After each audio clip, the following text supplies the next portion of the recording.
Bonjour à tous, bienvenue Alex. Bonjour Fred.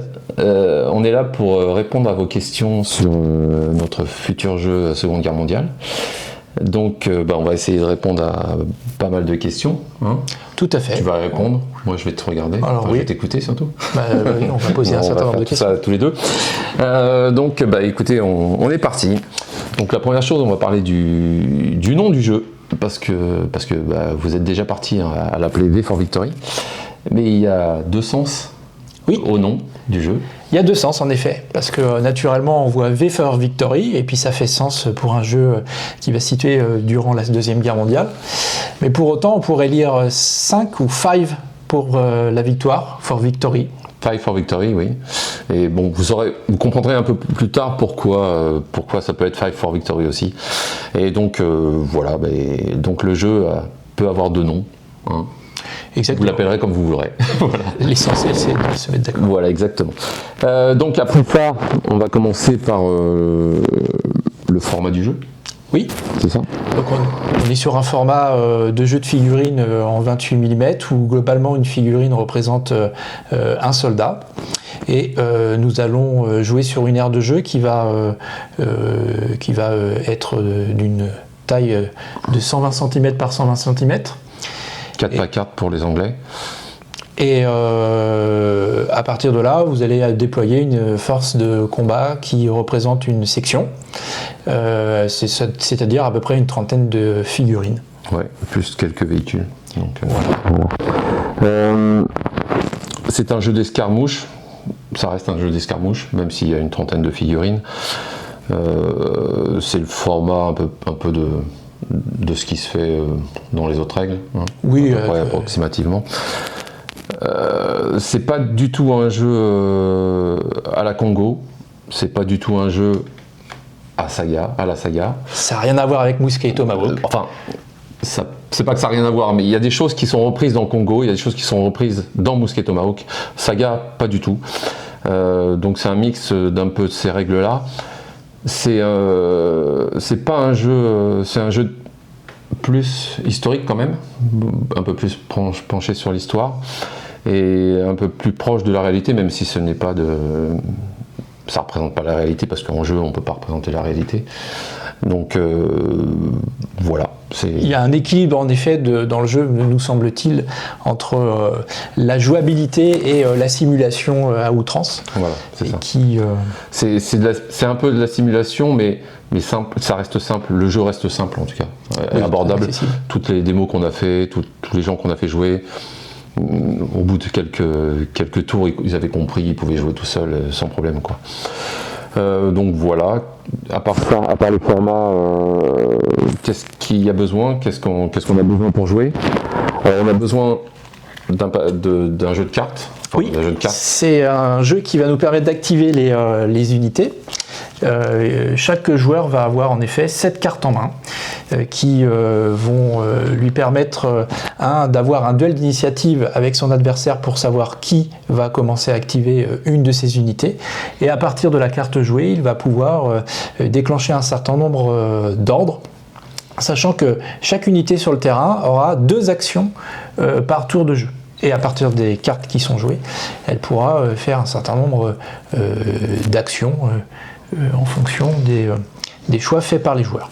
Donc des cartes, mais absolument pas d'aléatoire, c'est-à-dire que vous avez toutes les cartes en main, et une fois qu'on a joué toutes les cartes, le tour est terminé, chacun joue toutes ses cartes, et donc il n'y a pas d'aléatoire à ce niveau-là, quoi. En tout cas, non. Il n'y a aucun aléatoire. Les deux jeux de cartes sont identiques. Les deux jeux de cartes sont identiques. Et le tour se déroule, chacun joue une carte, on résout une carte, l'autre résout sa carte, et on repasse à la deuxième, et ainsi de suite. Avec l'initiative qui est marquée sur les cartes. Donc sur les cartes, vous avez plusieurs choses. Vous avez les ordres, donc il y a plusieurs styles d'ordre, et il y a un numéro qui donne l'initiative. Donc on joue sa carte, le plus gros numéro gagne l'initiative et joue sa carte.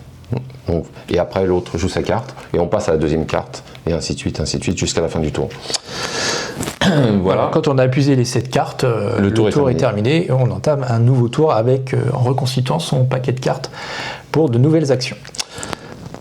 Le jeu se ça dure à peu près 2h30 sur les scénarios qu'on a prévus, c'est 2h30 à peu près pour des joueurs qui savent jouer. Entre la mise en place, la constitution de sa force et le résultat, soit de victoire ou de défaite, il y a à peu près 2h30 de jeu. 2h30 de jeu, voilà, c'est ça. Ouais.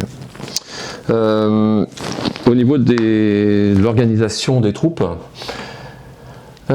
c'est une organisation très très simple, avec un système d'étoiles, pas de système de points, c'est des étoiles, donc vous avez tant d'étoiles pour faire le scénario, et avec ça on organise sa troupe. Les troupes sont... Alors, il y a 4 factions, enfin 4 nations dans le jeu de base, hein, parce qu'après il y en aura d'autres qui viendront plus tard. Il y a 4 nations dans le jeu de base, donc les Américains, les Anglais, les Russes et les Allemands bien évidemment. C'est la fin de guerre, oui. Donc à partir de... 43-45, on est au début de la libération d'Europe. 43, voilà. 45. Et dans ces nations, il y a plusieurs listes par nation, donc des parachutistes, des troupes d'assaut, des commandos, des troupes normales, enfin plusieurs listes. Et donc vous choisissez votre liste et vous resterez dans cette organisation qui est une organisation historique. Hein. Alors, ça se joue à la section. Oui. C'est-à-dire que globalement, l'idée, c'est que vous choisissez avec votre camarade de jeu un scénario. À partir de là, vous avez donc une mission à accomplir avec des objectifs qui sont fixés, qui ne sont pas forcément identiques pour chaque joueur. Et en fonction de la mission qui est fixée et de l'aire de terrain de jeu, vous allez constituer la meilleure section de votre point de vue pour pouvoir accomplir votre mission à partir des ordres de bataille qui appartiennent à l'une des nations que vient de décrire Fred. Et donc, chaque section est toujours constituée d'un noyau de base qui globalement représente à peu près une quinzaine de figurines, un petit peu plus. C'est-à-dire que vous avez le leader, donc qui est une figurine qui représente l'officier qui commande votre section, avec son groupe de commandement, et 2 groupes de combat. Chaque groupe de combat étant constitué de 2 équipes, une équipe, on va dire, d'assaut et une équipe d'appui-feu. Alors ça c'est pour la plupart. Pour la plupart, parce que sur certaines listes, il y a des choses qui n'étaient pas organisées comme ça. Donc ça varie un petit peu, mais la plupart du temps, c'est ça la base. Voilà. C'est-à-dire que chaque liste a un noyau de base qui d'emblée est à déployer sur le terrain. Et à partir de là, le scénario en effet donne un certain nombre de points qui sont symbolisés par un nombre d'étoiles, qui ne sont pas là aussi déployées de manière symétrique entre les 2 joueurs. Et donc ces étoiles-là vous permettent de compléter votre force à partir soit de renforts qui sont issus de la compagnie, donc ça peut être une équipe de snipers, ça peut être une équipe anti-tank, ça peut être une mitrailleuse qui va venir appuyer votre force, et puis bien entendu un certain nombre d'engins, soit transport de troupes comme les brain carriers qui sont devant nous, ou 1 ou 2 chars qui peuvent appuyer la force qui va entrer en action. Alors même si c'est une règle d'infanterie, c'est pas une règle de char, donc il y a des chars qui peuvent être en appui, mais c'est vraiment une règle d'infanterie. Pareil, on a fait le choix de ne pas mettre sur la table l'artillerie, parce qu'à l'échelle que l'on joue, elle n'a rien à faire sur la table. Alors elle peut parfois être inclus pour un scénario parce que c'est une attaque d'une batterie ou des choses comme ça, mais en aucun cas elle doit être sur la table pour le jeu. Et par contre dans certains scénarios vous pourrez aussi avoir avant de faire la bataille, d'avoir des tirs d'artillerie, mais ça c'est prévu dans le scénario et on n'aura pas d'autres tirs d'artillerie pendant la partie. Voilà. Les troupes sont trop proches les unes des autres et ça n'a pas de sens de mettre de l'artillerie à ce niveau-là, quoi. La seule unité qui va éventuellement utiliser le tir indirect, ce sont les équipes de mortiers. Moyens. Pas des gros mortiers en plus. Les équipes de mortiers moyens qui peuvent être déployées, si bien entendu vous le payez au moment de la génération de votre force. Voilà pour ces premiers éléments. Bon. Alors, qu'est-ce qu'on a d'autre comme question? Alors, comment ça se déroule? Alors, le jeu, pour ceux qui connaissent Congo, il y a des petites choses qui sont prises de Congo quand même.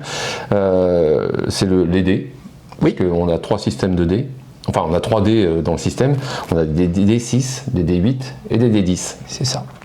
Donc, ces dés vont nous permettre de nous faire plein de variations, parce que comme dans Congo, et c'est pour ça qu'on en revient au nom du jeu, ce qu'il faut faire avec les dés, les résultats qu'il faut faire avec les dés, c'est 5+. Quel que soit le dé, il n'y a pas de modificateur, c'est toujours 5+. Et si vous ne faites pas le 5+, vous ne remporterez pas la victoire. Voilà, et ça c'est clair. Donc c'est pour ça que 5 for victory, parce qu'il faut faire des 5 pour gagner, parce que sinon c'est mort. Donc voilà les dés, donc 3 sortes de dés. Pour revenir sur les troupes aussi, les unités sont des très petites unités. Parce que cela représente des groupes de combat, donc l'appui, feu et l'équipe d'assaut.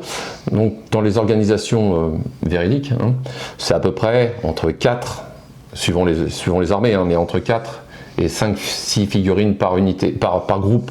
Donc c'est des tout petits groupes, et donc chaque vie compte, parce que chaque figurine compte, parce que quand vous perdez une figurine sur 3 ou sur 4, ça fait mal. C'est la valeur de la puissance de feu qui se trouve amoindrie. Donc, on est parti aussi sur le postulat que, pour la règle, ce n'est pas une règle d'attrition où il y aura beaucoup de morts, c'est plus une règle sur le moral.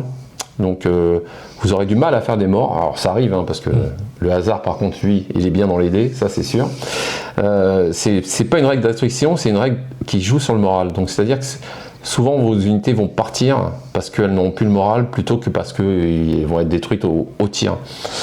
Et donc ça c'est très important pour nous, parce que c'est un des éléments, nous semble-t-il, importants du jeu, c'est-à-dire la capacité à chaque unité à tenir le terrain, parce qu'elle a le moral et la volonté de le faire, et au fur et à mesure que l'on va prendre des coups de l'adversaire, bien entendu, le moral va se dégrader. Donc on a un système de moral qui va cumuler un certain nombre de stress, et tous les 3 stress, on perd un niveau de moral. Donc globalement, au départ du jeu, nous sommes confiants dans la victoire, et au fur et à mesure que l'on va prendre des coups, qu'on va éventuellement avoir des morts, le stress va se cumuler et le moral va se dégrader. Et au fur et à mesure que le moral se dégrade, donc globalement il va se dégrader de secouer à clouer, de clouer, je dirais,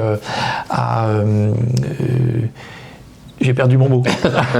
Alors, le plus simple, c'est de montrer un peu. On peut montrer, oui. La feuille de la classe de morale. Voilà. Donc voilà. Donc clouer à paniquer, oui. Donc ça, ce sont des. Alors oui, pour les marqueurs, il y a des marqueurs dans le jeu. Donc on a essayé de minimiser le plus possible les marqueurs. Donc il y a des marqueurs d'activation, on vous expliquera après. Il y a des marqueurs de morale, mais vous n'en aurez toujours qu'un pour chaque unité. Donc il y a tous ces marqueurs de morale, mais ça, vous n'en aurez toujours qu'un d'affiché pour chaque unité. Donc on part avec des stress qui sont ici, qui sont en vert. On devient secoué, des stress, on devient cloué, des stress, on devient paniqué, et après l'unité disparaît. Après, il y a des moyens de descendre, bien évidemment, mais ça c'est la chaîne de morale. Donc là, vous aurez un marqueur sur votre unité, suivant son moral. Et donc au fur et à mesure que le moral se dégrade, forcément la volonté de l'emporter est amoindrie, et donc les unités ne peuvent plus accomplir les ordres que vous voulez éventuellement leur donner. Donc il y aura 2 possibilités de regagner du moral pour vos unités, pour reprendre l'ascendant et donc l'initiative, et donc l'action. C'est soit de faire un test de morale qui pourrait être aléatoire, d'accord, et donc éventuellement supporter un aléa avec le risque de rater et donc de perdre du temps pour agir, ou deuxième possibilité pour garantir la reprise du niveau de morale, c'est de céder du terrain, donc reculer face à l'ennemi pour pouvoir automatiquement récupérer du moral et de pouvoir de nouveau agir. Et donc ça c'est une manière en effet, me semble-t-il, originale de gérer la situation sur le terrain. Et donc l'une des possibilités tactiques du jeu, c'est d'imposer à l'adversaire, à travers le tir notamment, le cumul le plus rapidement possible de morale, de manière à neutraliser sa force, et pas forcément en faisant beaucoup d'attrition. Tout à fait. Et pour cela, il y a 2 manières de tirer dans le jeu. Donc il y a le tir classique qui est là pour neutraliser, pour tuer, et il y a le tir de suppression. C'est ça. Qui aura moins de, où on ne tiendra pas compte du couvert, parce que c'est juste un tir pour pour mettre du stress sur l'adversaire. Et donc il y a deux moyens de tirer et ça ouvre des perspectives parce que des fois on sait qu'on ne peut pas faire grand chose au tir, on essaye de faire peur à l'adversaire et de faire diminuer son moral.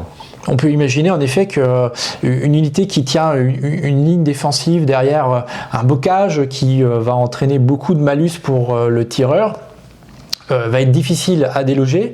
Par contre, je peux vous garantir que si vous faites face à un ennemi qui, quand bien même vous savez que vous êtes bien protégé par le terrain, mais qui va venir vous saturer de plomb, je peux garantir qu'arrive un moment donné, c'est pas les pertes qui vont faire la différence, c'est votre capacité morale à tenir la ligne ou au contraire à devoir baisser la tête et éventuellement à y tenter de partir pour, mettre fin à cet enfer qui est en train de se déchaîner. Tout à fait. Et donc, la capacité aussi de l'adversaire à concentrer ses tirs va pouvoir obtenir ce résultat-là.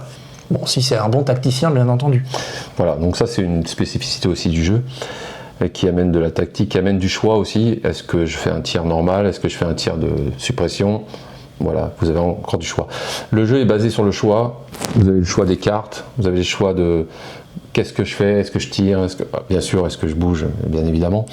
Pour revenir aux cartes, les actions sont les actions des cartes. Enfin, une carte, et quand on joue une carte, on active une unité. C'est-à-dire une unité, ça peut être plusieurs choses. Ça peut être l'unité de seule, donc par exemple une unité d'une mitrailleuse, voilà. Donc on l'active, on joue tout ce qui est sur la carte pour cette mitrailleuse.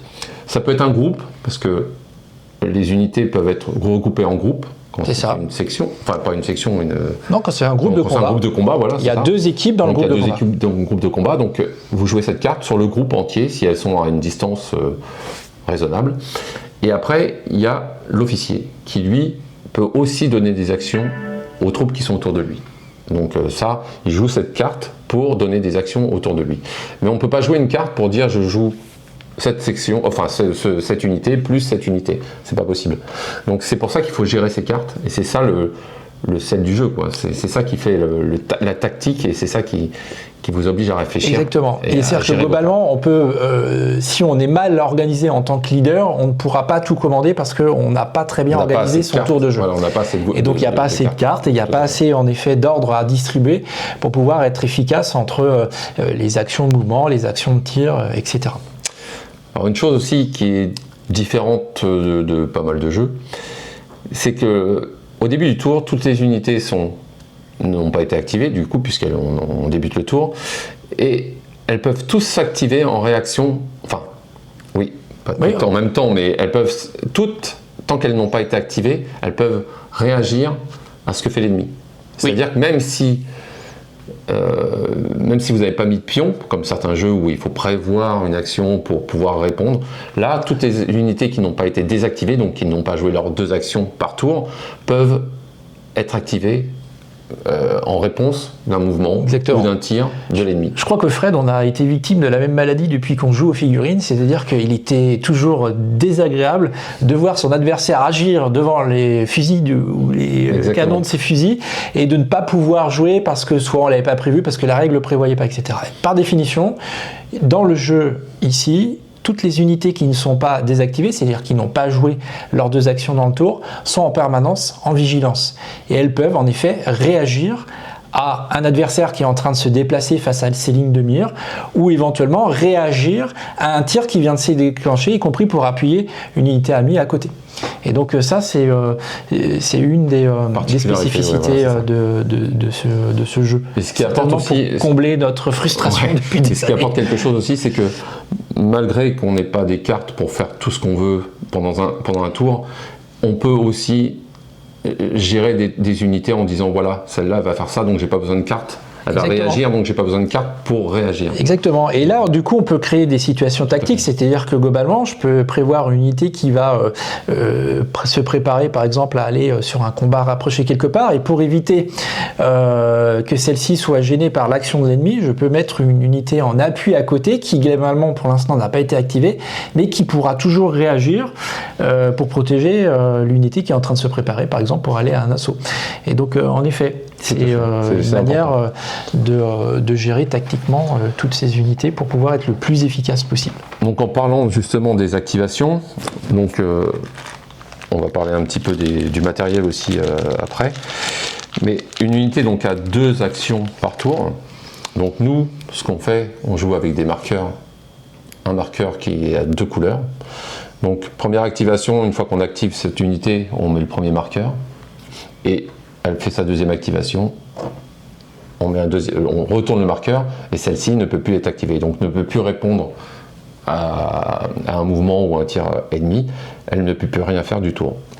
Donc on a besoin d'un pion pour ça. On a besoin donc des pions pour le moral, bien évidemment, et c'est tout au niveau des pions. Les mouvements, c'est un... Ouais, c'est système de réglettes. Système de réglettes de Studio Tomahawk. Donc on a des réglettes de 30 cm, L. Donc là c'est M, je crois que tu m'as montré. 15 cm. 10 cm. Donc voilà, ça c'est la TC 5 cm. Donc voilà, on a les mêmes règles que dans nos règles en général. Et pour ça, avec ça, on gère tous les mouvements, exactement, que ce soit des véhicules ou de l'infanterie. Voilà. Et donc une unité d'infanterie, par exemple, se déplace. Un ordre de déplacement, c'est une progression de 10 cm. Bien entendu, si elle court, elle peut faire 2 fois cette distance-là. Oui. Et donc, comme elle a droit à 2 actions, globalement, dans un tour, elle peut faire 4 fois cette distance-là. Bien entendu. Bon, ça arrive rarement. Mais ça arrive rarement. Ça arrive quand même.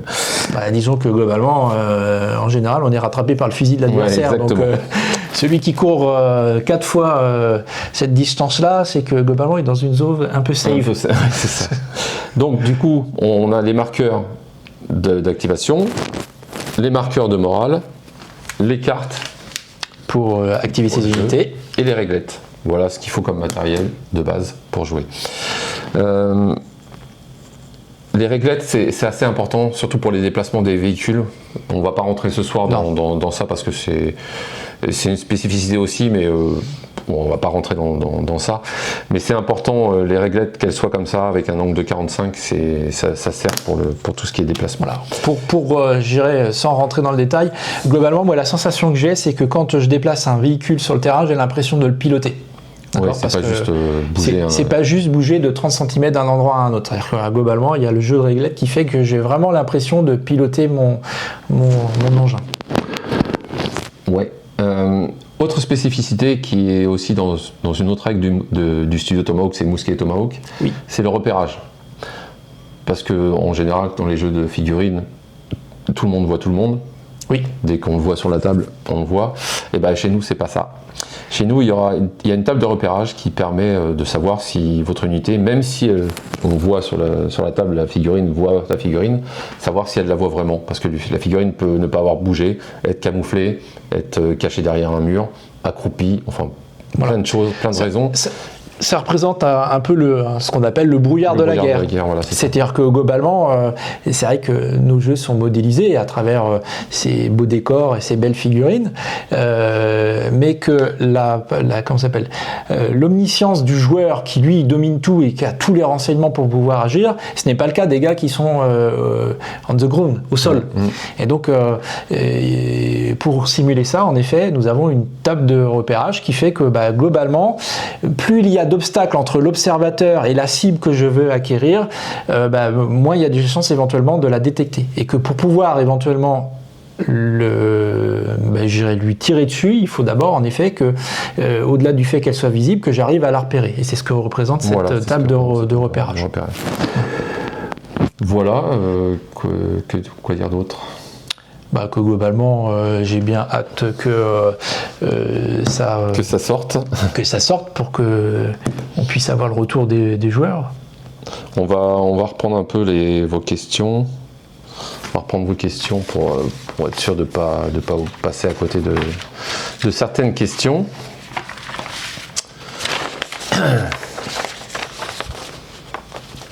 Donc Ray Earl demandait si les règles sont basées sur l'un de nos jeux existants, donc on a répondu.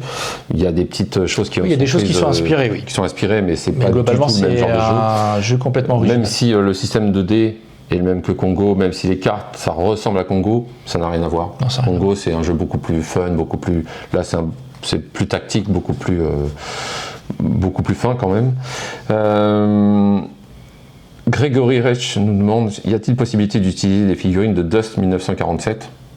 Alors là, vous faites ce que vous voulez avec les figurines, parce que le studio Tomahawk, de toute manière, ne vend pas de figurines. Vous pourrez jouer avec vos figurines de n'importe quel jeu. Nous, on ne vend pas de figurines.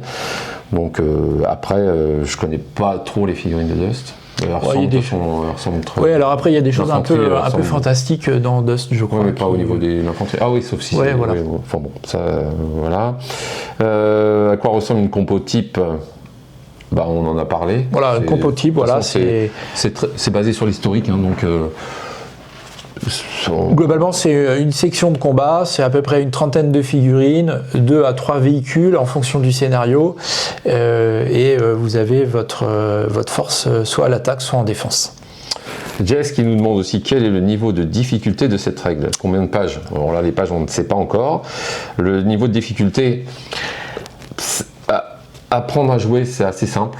Alors, l'expérience qu'on a depuis 6 mois, depuis qu'on tourne auprès de joueurs qui sont des novices et qui connaissent pas la règle, qui n'ont pas pu la lire et qui sont soumis à notre tutorat au départ, globalement, il faut une ou deux cartes, une troisième carte pour appréhender les règles. Il y a 7 cartes sur un tour et en milieu du premier tour, les joueurs commencent à être autonomes et dès le deuxième tour, ils sont autonomes sur les règles de base. Après, c'est une règle quand même...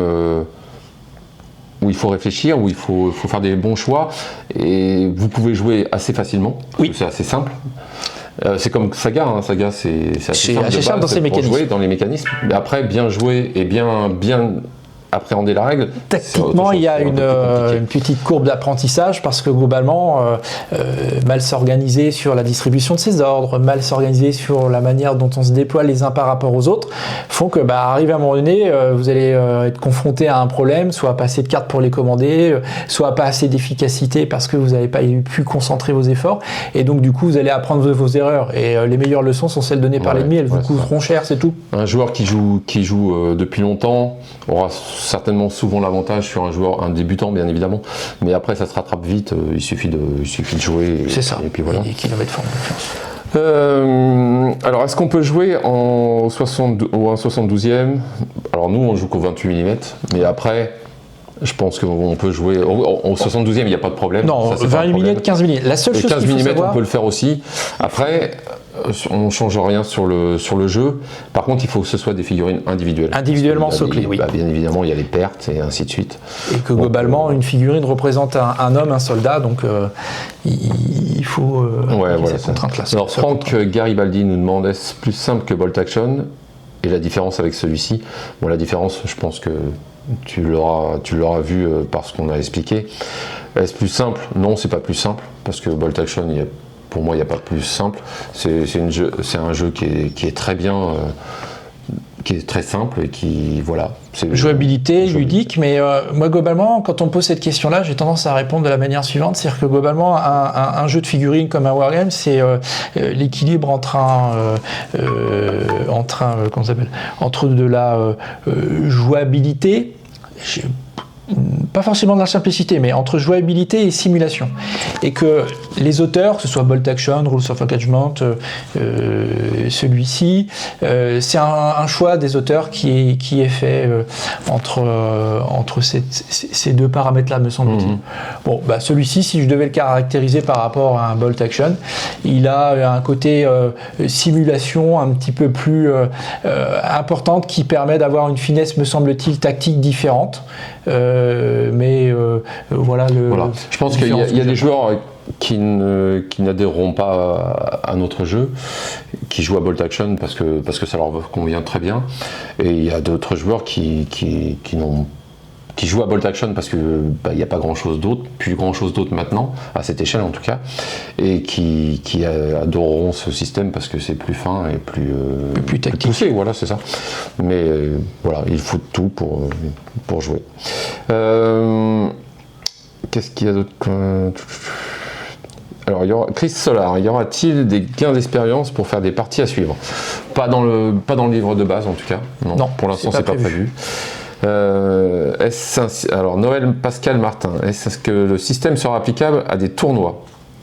Oui, je pense que oui. Je pense qu'il n'y a pas de raison que ce soit pas applicable aux tournois. Alors, j'allais dire que peut-être pour compléter la réponse tout à l'heure sur Bolt Action, c'est-à-dire que je joue à Bolt Action, j'ai beaucoup joué à Bolt Action, et il y a un élément qui, dans Bolt Action, est aléatoire, c'est la séquence d'activation du tour qui est hasardeux par rapport au dé que l'on pioche, ce qui crée un certain nombre d'émotions. Ça, c'est agréable. Par contre, quand en effet vous voulez jouer en mode tournoi, vous ne maîtrisez pas votre destin. Ici, vous avez le même nombre de cartes avec les mêmes conditions, à la fois sur l'initiative et sur les ordres que vous pouvez distribuer. Et donc, le fait que cet aléa n'existe pas, en effet, peut peut-être se prêter à quelque chose qui, en mode tournoi, est équilibré. Ça, c'est une différence. Même si l'équilibrage n'est jamais parfait dans un jeu. Donc là, comme vous risquez d'avoir... Il y a forcément des différences dans les armées, puisque différences d'organisation. Alors, on a équilibré tout ça, mais l'équilibre parfait n'existe pas. Non, ça n'existe pas. Donc peut-être qu'il y a des équilibres. Après, je pense que même s'il y a un déséquilibre de liste, c'est le joueur qui fait le jeu et c'est pas trop la liste. Non, vous pouvez trouver des solutions tactiques. C'est pas un jeu où c'est pas un jeu où vous allez vous prendre la tête à faire des listes pour être meilleur par rapport à votre liste. Je pense pas. Je pense que c'est vraiment un jeu où on joue. C'est l'important, c'est les cartes et ce qu'on fait sur le terrain. La preuve, c'est qu'à chaque fois que j'ai voulu faire ça, tu as toujours gagné. Ouais, c'est ça. Donc voilà, donc je pense que c'est possible de jouer en tournoi sans problème. Et puis de toute façon, on essaiera. Hein. Oui, on essaiera. On essaiera et puis on fera ça. La règle est en français et en anglais, bien évidemment. Ce sera en français et en anglais. Donc l'appui artillerie, on en a parlé. Les avions, alors il y en aura, mais c'est par le fait d'événements aléatoires qui peuvent tomber. On ne va pas rentrer dans le détail. Oui, mais il faut bien imaginer qu'à cette échelle de jeu, les troupes sont imbriquées et que globalement, il y a, aucun commandement américain, anglais, à l'époque, la Luftwaffe allemande est moins présente, qui prendra le risque sciemment d'aller envoyer une passe d'un avion au risque d'avoir des pertes fratricides. Donc du coup, c'est déjà arrivé, mais nous, on a fait le choix que ça n'arrive pas. Ça n'arrive pas, exactement. Alors, Dom Smart Varg, est-ce que la période sera pure Seconde Guerre mondiale ou est prévu d'autres suppléments pour jouer à autre chose? Pour l'instant, c'est pure Seconde Guerre mondiale. Deuxième Guerre mondiale. Déjà, il faudra sortir des suppléments pour les autres périodes de la Seconde Guerre mondiale. Comment? On ne sait pas, mais pour l'instant, c'est prévu comme ça. Qu'est-ce que j'ai d'autre? En tout cas, vous avez été nombreux à poser des questions, c'est très agréable et on a bien vu que la curiosité augmentait et c'est pour ça que nous sommes là aujourd'hui. Hein. Tom Tu, alors lui, voilà, il avait posé la question quelle armée? Les périodes de les guerres sont couvertes par le livre de départ, donc ça on l'a dit. Oui. Fin de guerre et en Europe, donc la reconquête de l'Europe. Il y aura à peu près, je peux préciser, il y aura à peu près une 10 scénarios, c'est pas à peu près 10 scénarios. Ah oui, pour les scénarios, il y a 10 scénarios pour le jeu. Alors après, le but c'est aussi que vous adaptiez des scénarios d'autres règles et que vous fassiez vos scénarios bien évidemment. Exactement, je pense que quand on a compris l'esprit de l'ordre de bataille et la manière dont les scénarios sont construits, en effet il y a moyen de s'imaginer une situation historique réelle qu'on aurait envie de reproduire et si on ne trouve pas le scénario qui se rapprocherait de cette situation-là, c'est assez facile d'en créer, voire d'en transposer à partir d'autres wargames ou d'autres jeux que vous avez par ailleurs pour pouvoir, vous l'approprier et du coup, ça devient votre jeu. Exactement. Apneis Atalante, merci beaucoup pour la démarche. Quel est le type de taille de soclage? Donc, soclage, après, on part sur du 25 mm pour l'infanterie à peu près, des ronds 25, mais ça peut être des carrés, il n'y a pas de souci. C'est pas très dimensionnant non, c'est pas très important. C'est pas très important. Donc, mais on est parti là-dessus. Les socles Bolt Action, par exemple, c'est les mêmes. Il n'y a pas de souci. Donc, vous pouvez utiliser vos armées sans problème. Cédric Fox, est-ce que la mécanique est similaire à Saga? On l'a dit. Combien de piétons? On a dit tout ça. C'est prévu pour sortir quand? Alors ça c'est la question. Ça sera en 2024 de toute façon, pas avant. Et puis on essaye le plus rapidement possible. Donc voilà. Luc Mercier, est-ce qu'il y aura un suivi de gamme purement européenne pour éviter les frais de douane, comme c'est le cas actuellement avec les Pinbeast? Alors, il n'y aura pas de gamme de figurines, donc vous pouvez acheter ce que vous voulez comme figurine. Donc, à toi de voir, il n'y a pas de problème avec ça. Combien de figurines? On l'a dit. Oui, il faut une trentaine de piétons et quelques véhicules suivant ce qu'on joue. Ça reste un format très accessible, me semble-t-il. Est-ce que c'est un jeu avec ambition sur la gamme comme Saga ou un one-shot? Non, l'ambition c'est de faire toute la guerre. Donc on commence par les fins de guerre parce que c'est ce qui est le plus joué. Mais après, on sortira petit à petit des suppléments ou des listes de toute façon pour jouer le reste de la guerre.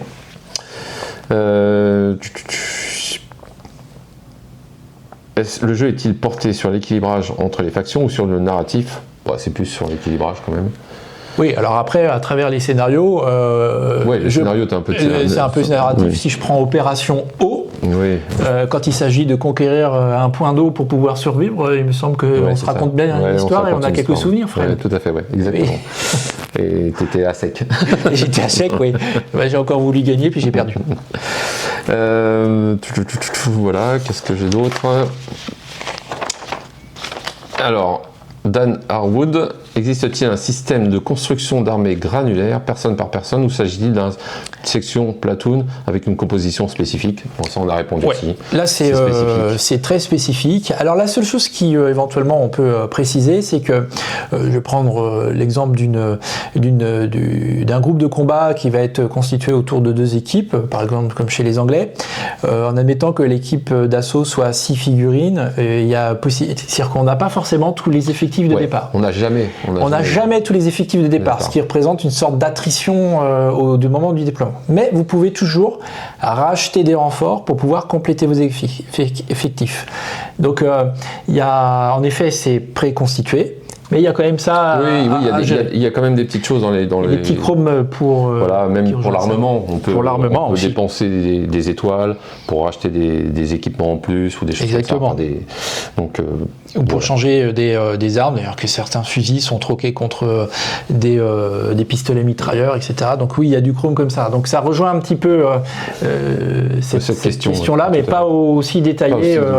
On ne fait pas ce qu'on veut en tout cas. De toute façon, la base c'est quand même l'histoire. Enfin l'historique et l'organisation théorique de l'unité. Anto Gabi, question simple, jeu d'arcade genre Bolt Action ou plus réaliste, genre Chain of Command ou Spectre Miniature? Alors on l'a dit, le curseur est plutôt vers le réalisme. Lionel Henry, je pense. Pour les décors, des décors 3D ont leur importance ou des décors 2D suffiront? Alors là non, c'est décors 3D obligatoires. C'est une règle où les décors ont beaucoup d'importance, ne serait-ce que pour le repérage, pour voir si on voit quelqu'un ou pas, pour se cacher. Donc on ne peut pas jouer à cette règle sur un terrain plat. Et non, parce que ça va avoir une incidence sur vos lignes de vue, et lignes de tir, et donc vos lignes de repérage. Donc voilà, et puis par définition, un soldat c'est jamais planqué derrière un 2D. Oui, non mais pour l'immersion en plus il faut mieux être, c'est plus représentatif, c'est plus facile à voir quoi. Après il y avait beaucoup de questions qui se regroupaient. Oui. Donc voilà, qu'est-ce que tu pourrais dire d'autre? Sur les questions, j'ai pas de choses particulières à ajouter. Il me semble que tu as tout balayé. Ouais, alors dans les cartes aussi, ce qu'on n'a pas parlé, c'est que vous avez des cartes d'activation donc, qui sont au nombre de 7. Chaque joueur en a 7. Mais il y a aussi des cartes bonus, donc un certain nombre de cartes bonus. Et ces cartes-là, on les gagne au fur et à mesure de la partie, suivant les scénarios, quand on détruit une unité, quand on prend un objectif.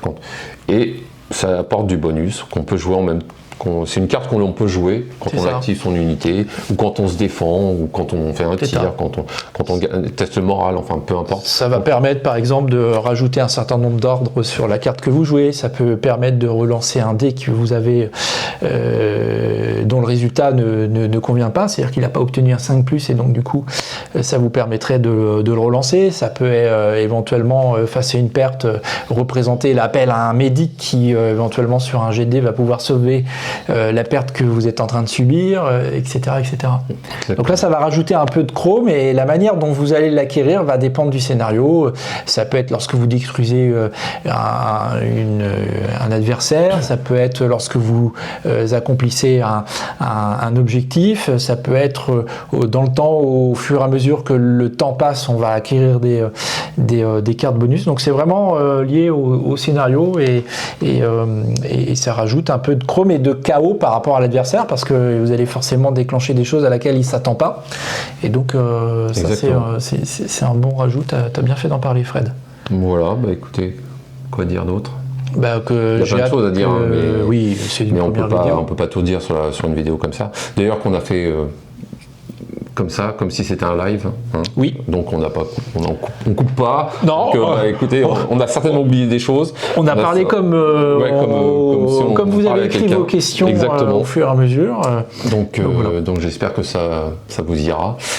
Voilà, bah écoutez, on va arrêter là, je crois. Bah oui, merci Fred. Bah écoute, merci. Et puis j'ai hâte de vous retrouver bientôt autour d'une table. Voilà, à bientôt. Ciao. Au revoir.